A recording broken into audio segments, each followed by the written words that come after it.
Friends ఈరోజు lived 5 star 1.5 ton inverter స్లిఫ్ట్ ఏసీని అయితే unboxing అలాగే దాని స్పెసిఫికేషన్ డీటెయిల్స్ అయితే చెప్తా. దీంతోపాటు దాని ఇన్స్టాలేషన్ ప్రాసెస్ కూడా డీటెయిల్గా అయితే చూపిస్తాయి కాబట్టి సో దీని గురించి మీరు తెలుసుకోవాలంటే మాత్రం వీడియో అంతా స్కిప్ చేయకుండా లాస్ట్ వరకు అయితే చూడండి.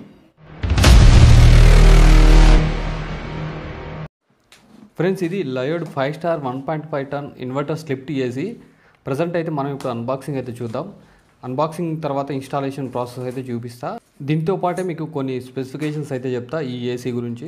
ఏసీ కొనే ముందు నాదొక సజెషన్ ఏంటంటే మీరు ఓన్లీ ఎండాకాలం మాత్రమే ఏసీ యూజ్ చేయాలనుకుంటే మాత్రం మీరైతే 5 స్టార్కి వెళ్ళిపోవాల్సిన అవసరం లేదు. 3 స్టార్ ఏసీ తీసుకుంటే సరిపోతుంది.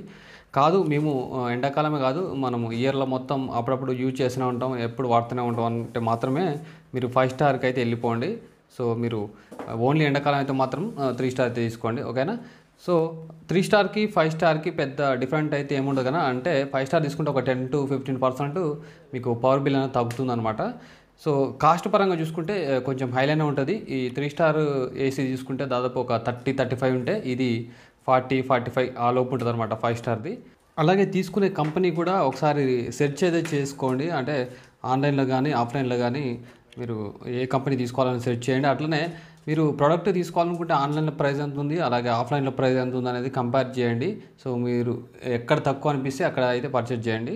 దీంతోపాటు మీకు దగ్గరలో ఆ కంపెనీకి సంబంధించిన సర్వీస్ సెంటర్స్ లేదా స్పేర్ పార్ట్స్ సంబంధించిన ఇట్లా సెంటర్స్ అయితే ఉండేటట్టు చూసుకోండి. ఎందుకంటే ఏమైనా ప్రాబ్లం వచ్చినా, ఇంటర్నల్ ఏమైనా స్పేర్ పార్ట్స్ ప్రాబ్లం వచ్చినా, సర్వీసింగ్ ప్రాబ్లం వచ్చినా కూడా అందుబాటులో ఉంటేనే చాలా బెటర్. లేదా ఎక్కడనో హైదరాబాద్ అక్కడ లాంగ్లో ఉంటే మాత్రం మనకి కొంచెం ఇబ్బంది అయ్యే ఛాన్స్ అయితే ఉంటుంది. కాబట్టి సో మీ దగ్గర పట్ల ఏమన్నా సర్వీస్ సెంటర్స్ ఆథరైజ్డ్ కానీ ఏవైనా ఉంటే కంపల్సరీ అట్లాంటివి సజెస్ట్ చేసుకోండి. అలాగే తక్కువ కాస్ట్లో వస్తుంది కదా అని ఏ కంపెనీ పడితే ఆ కంపెనీ అయితే తీసుకోకండి, తెలిసిన కంపెనీనే తీసుకోండి. ఎందుకంటే మదర్ బోర్డు ఇట్లాంటివి ఎగిరిపోయినాయి అంటే మీకు దొరకవు కాబట్టి సో కొంత మనకు తెలిసిన కంపెనీలు లోకల్లో ఉండే కంపెనీస్ అయితే తీసుకోండి.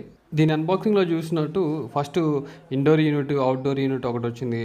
దీంట్లో యూజర్ మాన్యువల్, అట్లనే warranty card, remote, copper pipes, so ఈ విధంగా అయితే వచ్చినాయి అనమాట. అట్లనే సెల్స్ కూడా ప్రొవైడ్ చేశారు. ఇవి స్క్రూస్ ఇంకా ప్లాస్టిక్వి కూడా హోల్స్లో పెట్టుకోవడానికి సో అవి ఇచ్చారు అనమాట. ఏసీని ఇన్స్టాలేషన్ చేయించేటప్పుడు మీరు కంపెనీ నుంచి వచ్చే పర్సన్స్ కానీ అంటే ఆఫ్లైన్లో కానీ ఆన్లైన్లో కానీ వాళ్ళు వస్తుంటారు కదా పర్సన్స్, సో వాళ్ళతోటే ఈ ఇన్స్టాలేషన్ చేయించండి. మీరు కకృతి పడి బయట వాళ్ళతో అయితే అట్లా చేయించకండి. అంటే ఈ రోజులలో ప్రజెంట్ ఫ్రీనే ఇన్స్టాలేషన్ చేపిస్తారు కానీ కొన్ని పెయిడ్ ఉంటాయి అనమాట. పెయిడ్ అంత ఎందుకు పెట్టాలని మనకు తెలిసిన వాళ్ళతో ఇన్స్టాలేషన్ అట్లా చేపిస్తుంటారు. సో లోకల్ వాళ్ళతో అట్లా చేయించకండి. చూడండి ఆయన బబ్లింగ్ తోటి కరెక్ట్ సెట్ చేసిండు. బబ్లింగ్ లేకపోతే ఏమవుతుందంటే కొంచెం అటు ఇటు అవుతుంది, పైకి కిందికి అవుతుంది. కాబట్టి సో ప్రాబ్లం అవుతుంది. మేము ఇన్స్టాలేషన్ చేయించేటప్పుడు మా ఏసీని సో అట్లా కాకుండా ఏదో స్కేల్ పెట్టి అట్లా ట్రై చేసిండు ఆయన, కాకపోతే పైకి కిందికి అటు ఇటు వచ్చింది. సో కాబట్టి ఇట్లాంటి వాళ్ళ దగ్గర అన్ని టెక్నికల్ ఎక్విప్మెంట్ ఉంటుంది కాబట్టి వాటితోటి సరి చూసుకొని అంత క్లియర్గా చేస్తుంటారు. కాబట్టి సో మీరు వాళ్ళతోటే ఇన్స్టాలేషన్ చేయించుకోండి. ఇన్స్టాలేషన్ వాళ్ళతోటే చేయించుకోవాలి అన్నదానికి ఇంకొకటి కూడా ఉంది. రీజన్ ఏంటంటే వాళ్ళు ఇన్స్టాలేషన్ చేస్తేనే ఈ వారంటీ వర్తిస్తుందని అయితే వీళ్ళు మెన్షన్ చేస్తుంటారు అనమాట. కాబట్టి మీరు బయట వాళ్ళతో అట్లా చేయించకండి, లేకపోతే వారంటీ అనేది మీకు రాదు. టోటల్గా ఇండోర్ యూనిట్ సెటప్ అయితే కంప్లీట్గా వచ్చింది. సో హోల్స్ పెట్టేసి ఈ విధంగా ర్యాక్ లాంటిది ఒకటి కొట్టేసి ఈ విధంగా హోల్లో పెట్టి ఫిక్స్ అయితే చేసిండు అనమాట. చాలా సింపుల్గా అనిపించింది. సో త్వరగానే అయిపోయింది అనమాట. ఇండోర్ యూనిట్ చూడటానికి 1.5 టన్ ఏసీ లెక్క అయితే అనిపించట్లేదు, 1 టన్ ఏసీ లెక్క అనిపించింది. కొంచెం చిన్నగా అవుతుంది సైజు. సో అవుట్డోర్ యూనిట్ అయితే ఒకసారి ఓపెన్ చేస్తున్నాం. చూడడానికి అయితే ఈ విధంగా ఉంది.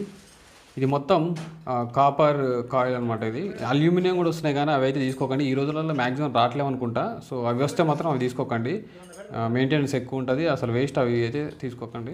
కాపర్ పైపు హోల్ని ఇంక్రీజ్ చేయడానికి వీళ్ళు ఈ విధంగా ఎక్విప్మెంట్ తోటి వీళ్ళు హోల్ని అయితే కొంచెం వెడల్పు అయితే చేసి సెట్ చేసుకుంటున్నారనమాట. ఈ ఏసీ ఎంత సైజు ఉన్న రూమ్కి కంఫర్టబుల్ అంటే 110 to 170 స్క్వేర్ ఫీట్స్ ఉన్న రూమ్స్కి అయితే ఇది సూటబుల్ అనమాట. సో దీనికి 5 స్టార్ రేటింగ్ ఉంది కాబట్టి ఎనర్జీ రేటింగ్ అనమాట ఇది. సో మీకు ఎలక్ట్రిసిటీ కూడా ఎక్కువ కన్సంప్షన్ అయితే కాదు. కంపెనీ వాళ్ళు మెన్షన్ చేసిన దాని ప్రకారం ఇయర్కి వచ్చేసి ఎన్ని యూనిట్లు ఖర్చు అవుతుందంటే 707 యూనిట్స్ వరకు అయితే ఖర్చు అవుతుందని అయితే వీళ్ళు మెన్షన్ చేశారు. యాక్చువల్గా అట్లా రాదులే కానీ సో వీళ్ళైతే ఇంకా అట్లా మెన్షన్ చేస్తారనమాట. అట్లనే కంప్రెసర్ మీద అయితే దాదాపు ఒక 10 ఇయర్స్ వరకు అయితే వారంటీ ఉందన్నమాట. అలాగే 5 ఇయర్స్ వరకు పీసీబీ బోర్డ్స్ అవి ఉంటాయి కదా, దాని మీద ఇచ్చిర్రు. 1 ఇయర్ వరకు అయితే మొత్తం ప్రొడక్ట్ మీద అయితే వీళ్ళు వారంటీ ఇచ్చిర్రు. ఇది ఓన్లీ మ్యానుఫ్యాక్చర్ వారంటీ అనమాట. ఓకేనా, మనం ఫిజికల్గా ఎట్లా ఏమైనా ప్రాబ్లం చేసినా కూడా ఇట్లాంటి వారంటీ అయితే వర్తించదు. ఇప్పుడైతే అవుట్డోర్ యూనిట్ని సెట్ చేస్తుర్రు. సో మీరైతే బేస్ కోసం ఏదన్నా ఫ్లాట్గా ఏదో ఒకటి సెట్ చేయాలన్నట్టు కింద అయితే ఏం సెట్ చేయకండి, ఎట్లా ఉందో అట్లా పెట్టేసేయండి. సో మా దానికైతే మేము అట్లా థర్మోకోల్ షీట్ లాంటిది పెట్టించి ప్రాబ్లం అయిందనమాట. సో మీరు అట్లాంటి పనులు అయితే చేయకండి. సో వాళ్ళు ఏ విధంగా సెట్ చేస్తారో అట్లానే సెట్ చేయనివ్వండి. అవుట్డోర్ యూనిట్ నాయిస్ లెవెల్ చూసుకుంటే 46 డెసిబల్స్ వరకు అవుతుంది. దీని కాస్ట్ చెప్పలేదు కదా, దాదాపు దీని కాస్ట్ 41,000 వరకు అవుతుంది. ఆన్లైన్లో కూడా సేమ్ ప్రైస్ అట్లనే ఉంది. ప్రజెంట్ అయితే ఇది ఆఫ్లైన్లో తీసుకోవడం జరిగింది, మేమైతే తీసుకోలేదు. సో మా సిస్టర్ వాళ్ళు అయితే తీసుకున్నారనమాట. ఇది 5-in-1 convertible AC. Different modes అయితే ఉంటాయి, ఆప్షన్స్ కూడా చాలా అయితే ఉన్నాయి అనమాట. ఒకసారి రిమోట్ చెక్ చేస్తే మీకు తెలుస్తుంది. ఇదైతే టెంపరేచర్ అనేది 52 degrees ఉన్నా కూడా కూల్ చేయగలదు. అట్లనే ఇది ఒక స్మార్ట్ ఏసీ అని అయితే చెప్పుకోవచ్చు. వైఫై ఆప్షన్ ఉంది. అలాగే 10 meters లాంగ్ వరకు ఎయిర్ త్రో చేయగలదు. స్మార్ట్ 4-way స్వింగ్ అవుతుంది. Stabiliser free operation. అట్లనే లో గ్యాస్ డిటెక్షన్ ఉంది. అలాగే ఫిల్టర్ క్లీనింగ్ ఇండికేటర్స్ కనిపిస్తాయి అనమాట. టర్బో కూలింగ్ అని, సో ఎకో మోడ్ చాలా ఉన్నాయి దీంట్లో యాంటీ బ్యాక్టీరియల్ ఫిల్టర్, అలాగే డస్ట్ ఫిల్టర్ ఉంది. అలాగే auto restart, sleep mode, so ఈ విధంగా చాలా ఆప్షన్స్ అయితే ఉన్నాయి. మీరు ఈ మోడల్ ఏసీ కొనాలనుకుంటే మాత్రం దీని లింక్ అయితే కింద డిస్క్రిప్షన్లో ఇస్తాను, మీరు అక్కడి నుంచి అయితే బై చేయండి. కావాలంటే ఒకసారి అయితే చెక్ చేసుకోండి. నేను నా యూట్యూబ్ ఛానల్లో ఏసీస్కి సంబంధించి ఒక ప్లేలిస్ట్ అయితే క్రియేట్ చేసిన అనమాట. సో దాంట్లో ఏమేమి వీడియోస్ ఉన్నాయంటే మీరు ఫిల్టర్స్ని ఎట్లా క్లీన్ చేసుకోవాలి, అట్లనే కరెంట్ బిల్ తగ్గించుకోవాలంటే ఏ విధంగా ఏసీని యూజ్ చేయాలి, అట్లనే సో చాలా రకాల వీడియోస్ అయితే పెట్టాను అనమాట. సో మీరు చూడాలనుకుంటే మొదలు పైన కార్డ్స్లలో కానీ లేకపోతే లాస్ట్కి ఎండ్ స్క్రీన్లో కానీ ఇస్తాను, ఆ వీడియోస్ అయితే ఒకసారి చెక్ చేయండి. సో ఇప్పుడు మీకు కొన్ని టిప్స్ అయితే చెప్తా. ఎలక్ట్రిసిటీ సేవ్ చేసుకోవాలంటే మెయిన్గా మీరు కొన్ని టిప్స్ అయితే పాటించండి. అవి ఏంటంటే ఏసీని మీరు తక్కువ టెంపరేచర్ అయితే పెట్టుకోకండి. అంటే 17, 18, 19, 20 లోపు అయితే పెట్టుకోకండి.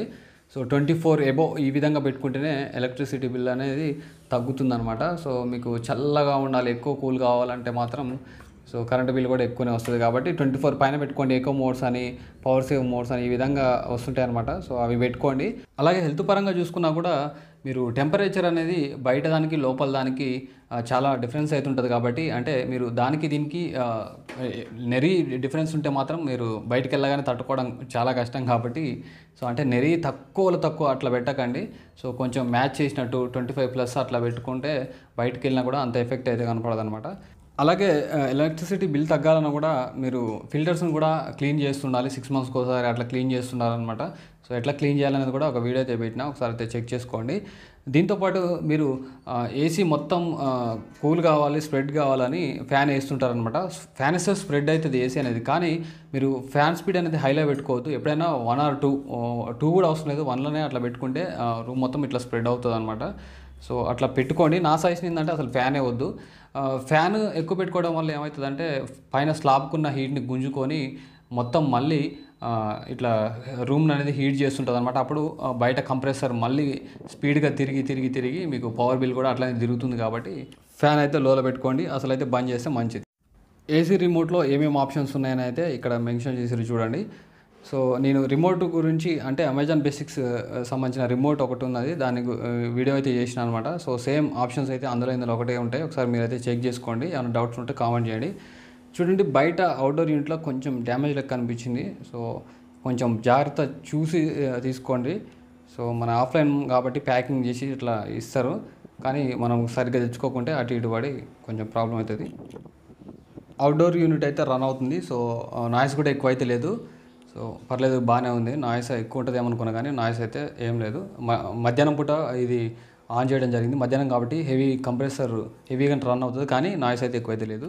ఏసీ బంద్ చేయగానే ఇట్లా 60 seconds కానీ చూపిస్తుంది. సో 1 minute అయిపోయాకనే అది ఆగిపోతుంది అనమాట. మీరు కూడా ఏసీ స్విచ్ బంద్ చేయకండి ఎమ్మటే, ఇది ఇట్లా 0కి రాగానే ఆటోమేటిక్గా ఆఫ్ అయితే అప్పుడే బంద్ చేయండి. ఓకేనా? సో ఈ వీడియో మీకు నచ్చింది అనుకుంటున్నాను. నచ్చితే లైక్ చేసి సబ్స్క్రైబ్ అయితే పక్కా చేసుకోండి. ఓకేనా? Thank you.